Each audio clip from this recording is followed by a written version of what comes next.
Everything starts with movement, an instinct we all have. And dance is movement refined to communicate.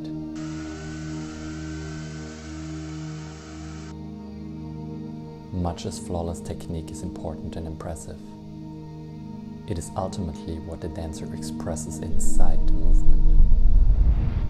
That is the essence. As dancers, we are constantly on the move, aspiring to create these unforgettable moments. Regardless of the dance genre, it's what every dancer strives to achieve. So when all of a sudden we aren't allowed to perform anymore, with theaters closed and festivals cancelled, our worlds come to a standstill. No physical contact, no shows, no audiences.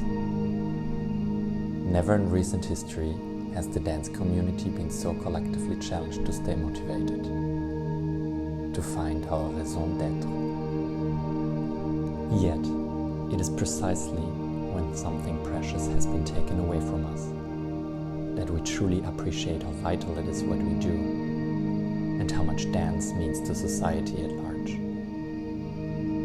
Dancers are often celebrated for their physical prowess, when in fact, we're sustained even more by our mental strength. I believe it is this unique combination of physical and psychological agility that will help us overcome, to reinvent ourselves, to keep dancing, and to keep inspiring.